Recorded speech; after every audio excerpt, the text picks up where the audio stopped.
Good evening. Well, it's not actually technically evening yet, so good late afternoon. Oh, just got back from the gym.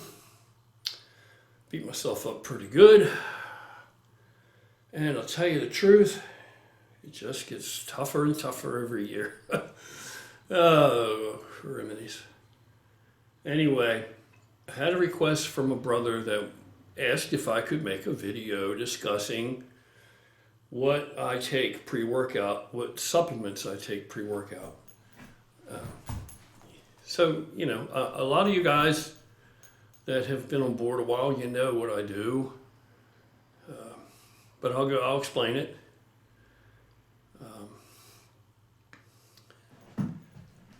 First of all, a unique opportunity exists during and after the workout.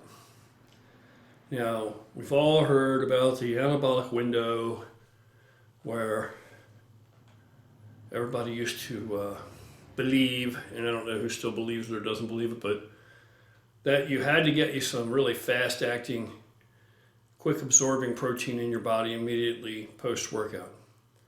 Well, that should take care of itself, because if you're eating correctly and you're eating frequently, there's already going to be protein, there's already going to be amino acids, and enough amino acids available post-workout.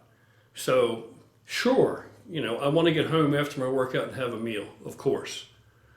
I just got in the door, I'm going to have this Isopure right now. But I'm not counting on this. I'm not counting on this to be material immediately now, right? Because things are already happening right now. The recuperative processes have already begun. So in my opinion, post-workout, if all of a sudden something clicks and that's your concern of this anabolic window, I think you've already missed the boat just about, Sure, it'll still work. You don't have to have all these specific, minute details covered. But it depends where you're trying to go and how hard you want to work at it. How much time you want to put in, how much commitment. If you're just trying to stay fit, you don't need to get all out of hand. But particularly if you're an older guy, I believe that it probably would be wise to dedicate more commitment and importance on your training and nutrition and staying as fit as possible as you age. But again, it's up to you. It's your life. It's your quality of life. You do with it as you may, as you wish and desire. I'm not trying to rain on anybody's parade. Do your thing and let me do mine, and everything will be good and fine.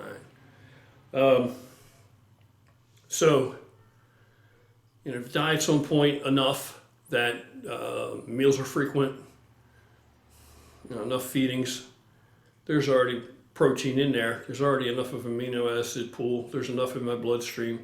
Recuperative processes have already begun, even during the workout. Believe it or not, even if the workout's catabolic, there's still some stuff going on toward recovery. And that's, sure, that point you could argue, but it doesn't matter. There's no loss, because if you think that way, then, immediately as soon as I'm technically finished the workout, wherever you draw the line for that, then restorative processes are begun. So it doesn't matter, right? Either way. All right. But I will tell you this. There is a very special and unique opportunity existing pre-workout and intra-workout. And that's what my pre-workout drink is all about, which yours probably should be too. Well, again, you do your thing, man. If you're happy with your results, man, if you're stone cold in love with what you do now, don't switch it up, don't do what I do. Do what you're doing if it works for you. If you found the thing that works for you, man, then that's what you do. If it works, don't break it.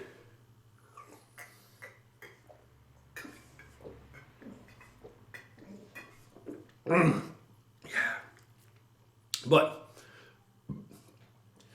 pre-workout, I want to stir up some insulin. I want to create an insulin spike. Okay? In the medical community, they want to create an insulin spike in a healthy individual. For instance, if they were going to test you and see if you were pre-diabetic or whatever, they would want to see that you could manage and dispose of 75 grams of glucose, for instance, a simple sugar, within 2 hours. They would give you 2 hours, and that's not any exercise involved or anything, okay? Normal person, healthy person,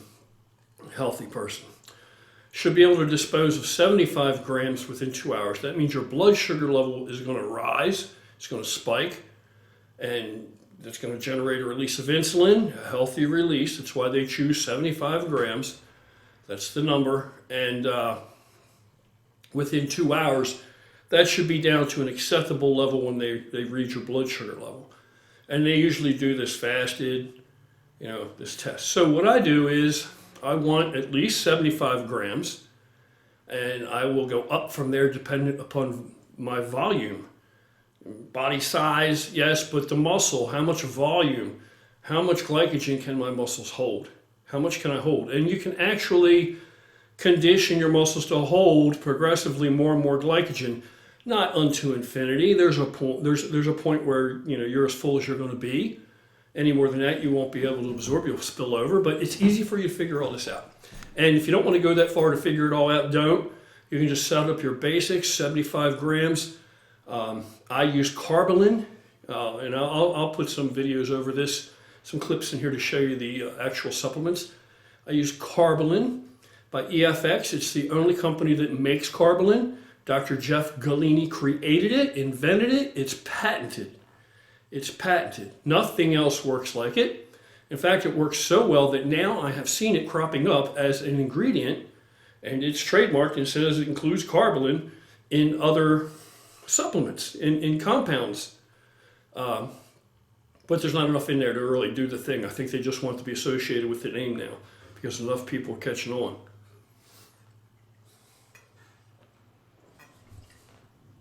Okay, so why Karbolyn? Why not waxy maize? Why not glucose? Why not dextrose? Why not something else? Well, I want something that's going to give me a quick rise in insulin. I'm not there to screw around. It's pre-workout. I want the insulin when I want the insulin. So I want to generate that spike quickly. So I need something that's going to rise, jack my blood sugar up very rapidly. But then most things that do that, most sugars that do that, are then going to crash. They're not going to hold out and sustain.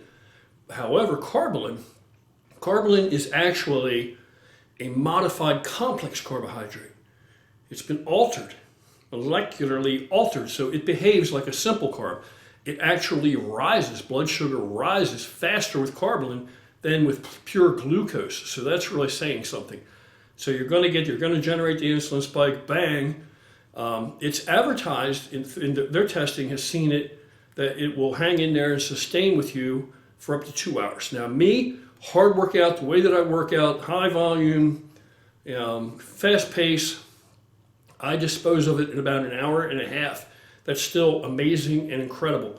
And I will take 100, 125, 150 grams of Karbolyn pre-workout. Depends how big I am. Right now I'm only taking maybe 100 grams. Take 100 grams of Karbolyn and I'll get a vicious pump from that. Vicious pump. Now, how do you know? Now, what happens with the material? You spike the insulin level, then that material also is what the body's going to utilize as glycogen, shoving those carbohydrates into the muscle. If everything's everything, you can theoretically drag 2 to 3 molecules of water for every molecule of carb that you can push into that muscle. So that can be potentially a lot of volume. You can count on you can drag 2. You're going to get 2. You're going to get 2. If everything else is right, you could get your 3. That's a theoretical estimate or guesstimate. So the Karbolyn itself, after it generates the insulin spike, insulin comes out to manage these carbohydrates, the Karbolyn. And you have a special opportunity during the workout because you are wringing glycogen out of the muscle. When you work out, it's catabolic because you completely or pretty much you crush, you exhaust your blood sugar levels in the workout. You deplete them. If you don't believe me, don't take any kind of carbohydrate product, any kind of, and if you eat like complex carbs, I eat rice before a workout, I eat oat before, that's fine and well, but if you check yourself with one of these little diabetic testers that are like $30 or whatever, you're going to find out that, wow, that really doesn't generate much of a rise in my blood sugar. it's not going to generate much of a rise in your blood sugar. Before you know how much it generated, you're going to need to know where you run throughout the day in correlation and timing with what meals, where, when, right? Fresh out of bed in the morning, fasted state, you want to be below 90. You want to be below 90. If you're 89, you're all right. 87, 84 is better. You want to be low. So what I'll do is I don't want to, well, as you're wringing that muscle out, it's like if you take a sponge and you wring a sponge out and you stuff it in a bucket of water and pull it back up. You can like momentarily super saturate that sponge. You can get completely filled, as opposed to if you wring that sponge out, let it expand again, and then just dip it in a bucket of water, right? If you wring it out, you let it expand, you just stick it in a bucket of water, pull it out. It's not going to hold as much as if you wring it out, stuff it down there, and let it expand in the water and pull it out. And that's kind of what you're doing to the muscle in a really rough, roundabout way, is you're squeezing out the glycogen. You're crashing that blood sugar, but because you've provided enough material and you've generated this insulin spike, insulin is the most anabolic hormone in the body. It's more powerful than growth hormone, certainly more powerful than testosterone. And its job is to shuttle nutrients into the cell membrane at a high rate, highly efficient, and it'll shuttle into anything. Now, by the end of the workout, I don't want to be crashed flat. If I'm crashed flat, that tells me I didn't take enough Karbolyn, that I managed all of it. I'm crashed flat. I probably shorted myself. I could push more into the muscle. So I want to step the Karbolyn up next time. Now, when I get to the point that at the end of the workout, I'm reading my blood sugar level, and it's maybe, depending on where I run throughout the day with all these meals, it's not going to be like first thing in the morning fasted. It's going to be up and down throughout the day a little. So if I get out of the workout, if I take, when I have been a little bit bigger, I've taken like 150 grams of Karbolyn. I've seen my blood sugar level be like 110 after a really good thorough workout. So then in there, with that much size and muscle, I can manage that. 110 I'm okay with. Now, workout in your 160, 180, some shit like this, man, you got too much Karbolyn left over. You got too much still in the bloodstream that wasn't pushed into the muscle. So you have spilled over. For all intents and purposes, that's exactly what you're done when they use that phrase in bodybuilding, getting ready for shows, and then they load back up, right? Too many carbs, can't hold anymore, you spill over. Well, that's what you have done if you've done that. End of workout, if blood sugar's still high, really high, then there's too much excess Karbolyn. Insulin's still going to be high, probably. There's still going to be enough insulin in the bloodstream. That shit's going to be shoved into fat now, because you're not burning anymore and you're not holding anymore in the muscle. So you're full and you've got that much excess, that's going to fat, because insulin will shove nutrients into fat, into muscle, whatever. You put them where it can put them, where they will fit, where they will go, but it's going to dispose of them somewhere, some way. Okay, so that material, you're going to push that into the muscle, it's going to generate the insulin's come out, shove it back into the muscle. If you do this repeatedly every workout, and you work out frequently, say you work out 4 times a week or so, by 2 weeks in, you're going to be walking around 24/7 bigger and fuller.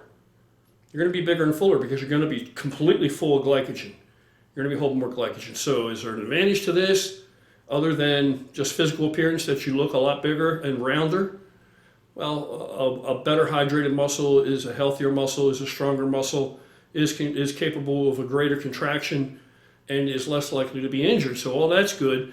But additionally, when you get these skin-splitting pumps, that should be your objective if you're trying to get as big as possible. If you're not, then do your thing, man. Get on with your bad self. No fault. But if you're getting these skin-splitting pumps repeatedly every time, small steps to the moon, it's an incremental thing, you are stretching that fascia, which is the strongest cord of steel, by the way, that surrounds and encapsulates each muscle. Like when you slaughter an animal, you slaughter a deer, that fascia that surrounds every single muscle. You're limited by how fast that muscle can grow. One of the limitations it has upon that is how elastic that fascia is. How willing, is that fascia, or how compliant is that fascia as far as its ability to to stretch enough to accommodate growth. That is one of the bigger limitations to how quickly you can grow. I'm not saying you're going to grow super fast or anything. You're going to get swole, a lot more swole appearance-wise because you're full of glycogen. You're completely full as you can be once you feel out how much to take. You know, you don't have to be checking your blood sugar every single time. Once you figure out where you're at, what you need, then you just run with it after that. If you get significantly bigger, then you might want to take more Karbolyn. You'll develop a feel for it. So that's what the Karbolyn does. So I've got that. I always add into the Karbolyn mix about 10 grams of L-arginine, powdered L-arginine. I use the NOW brand myself. I think it's my favorite. I think it's the best. I will use like the GNC House brand, the raw L-arginine. You know, if I can't get the NOW when I'm out and I'm in a jam, I think it's decent. But I like the Now brand, is my favorite. L-arginine tastes like shit. Anything you mix it with will taste like shit. You know, yeah, I mean, I'm used to it. To me, it just is what it is. I just drink it down. But most people will say, oh, that's horrible. You know, and maybe it is, but L-arginine, precursor for nitric oxide. Nitric oxide, can you take a nitric oxide as a supplement? Can you take nitric oxide as a supplement itself? No. Nitric oxide is a gas. You can't take it in a supplement form. So what you can take are precursors. The two major, the big daddy precursors for nitric oxide. And by the way, the pump is an indicator that of the presence of nitric oxide. No nitric oxide, no pump. No pump, no growth. Now, I know there are people that are going to argue that. They're going to say, oh, well, I don't get a pump and I grow fine. You're getting a pump that you're getting more than what you think. And then you'll have, I had one jackass about a year ago made a comment on something, and he said, this is old information like from the 80s. You need to catch up with the latest data that all you're getting from that pump is just blood flush into the muscle, blah, blah, blah, blah, blah. Wrong, wrong, wrong. You need to catch up with the information. The trials or the studies with Becker's MD, muscular dystrophy patients, to help stave off muscle wasting, because that's what happens with muscular dystrophy. You know, they gave them Cialis. Well, they gave them tadalafil citrate, the chemical in the name brand drug, the primary chemical in the name, active chemical in the name brand drug Cialis. They gave that to them pre-workout, and they all of a sudden could get a pump for the first time.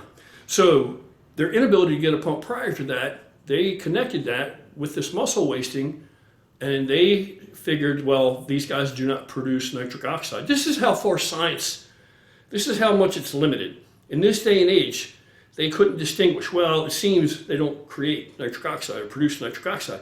But when they gave them the tadalafil citrate, now they could get a pump, which indicated they are producing nitric oxide. Well, it turns out that they figured out they've produced nitric oxide all along. They did not possess the ability to uptake that nitric oxide. And when they took the tadalafil citrate, it enhanced the uptake. And cognito ergo zoom, bang. Now they could get a pump. So now we can have productive workouts and try to slow down the degeneration and stave off some of that muscle wasting. So that's progress, and that came from tadalafil citrate. But that's the connection with the nitric oxide and shit like that. So I want the L-arginine there. L-arginine also clears the arteries and blood vessels of plaque and prevents the buildup of plaque. I had a situation where I thought I may be having an issue with my heart around the time when my dad passed a couple years ago. And they put a catheter in my arm here, all the way up into my heart on camera. They had a little camera in there, and they shot dye in there. And they're looking to see if we have any obstructions, how much plaque this guy has in him, you know, all the shit that he's surely eaten. And the guy was amazed. He was sitting right there next to me, and we're looking at it together. The cardiologist, he's a surgeon, and he said to me, unseen, never seen it like this. You have the least amount of plaque any human being your age that I've ever seen. He said, in fact, in totality, all over, you may have 5% plaque. I said, well, 5%, that's something. He said, that's nothing. For a lifetime, that's nothing. He said, most people, if they're very fortunate We can rate them at 20%. In fact, in your age group, that's the lowest choice on here in this box that I can check. It's 20%, and you do not have 20%. So whatever you're doing with this nitric oxide or with this L-arginine, I would say that it's doing something, positive. So, I've always used the nitric oxide, the L-arginine, and it's worked. Your two big daddy precursors, like I say, or was saying, was L-arginine and L-citrulline. So for me, I find the L-arginine actually works better. But if I have both on hand, which most of the time I will take my 10 grams of L-arginine, and I will take probably 12 grams of L-citrulline. I'll take them both. I will say this, L-arginine is, you're limited orally, the dose, by bowel tolerance. So if you think you're going to throw down 15, 20 grams of L-arginine, well, you're going to have colon blow effect. You're going to clean yourself out, that's for damn sure. Your pipes are going to get real clean. So you want to be careful. Like my size, 10 grams, 12 grams, I can manage that.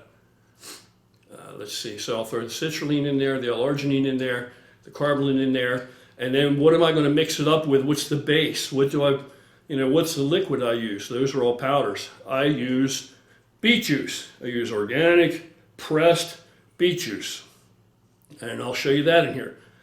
Brand I use, that one jar contains 3 pounds of beets. So I use beet juice. Beet juice, high in nitrates, excellent for the cardiovascular system, good for the heart. It's another vasodilator, just like all these other things, other than the carbolin that I'm putting in there. Okay, so carbolin stimulates the insulin spike. Insulin comes out, shuttles all these nutrients into the muscles. Works very, very well. Then whatever else is in the bloodstream, if you're eating correctly, like I said, your meals are spaced out, timed properly, you should have protein available, you should have amino acids available, and that's going to get pushed into the muscle. So you're going to start that recuperative process as early as you can, as early as possible. So that's the name of the game for me with that. Anything else I put in there, anything else you put in there, if you want to go along and give this a try, is optional. You could add some kind of a caffeinated substance or whatever if you need it. Whatever your thing is, whatever you want to do.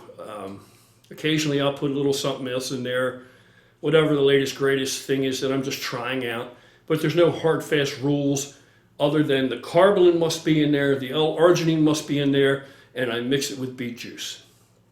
And that's that. Like I said, frequently I'll throw L-citrulline in there as well.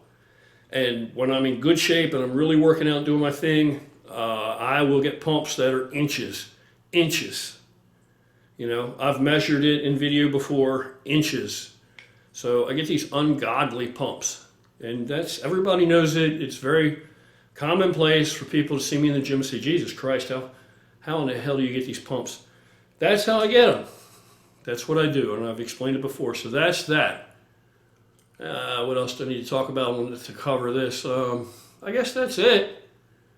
That's about it, folks. That's what I do. That's what I put in my pre-workout. I urge you to try it. I'll tell you this, if you try it, you'll be impressed. Don't be surprised if you've never tried this and you try it tomorrow or whatever, and you can't get through your entire typical workout. If it's strenuous enough, if there's enough volume there that you can't get through it because you are limited, because you're so swollen and so pumped that it's painful. And I know that's no bullshit. That's no bullshit. So you will generate massive pumps. Massive pumps. And that's the name of the game, to be quite honest. All right, so give it a try. Let me know how it goes. Anybody that's already tried it, because I know many of you are already down with it. Many of your brothers and sisters are already down with it. Maybe you can jump in here and verify, yeah, it's the shit. You guys take care. Hope you're having a great Monday, and I'll see you again shortly.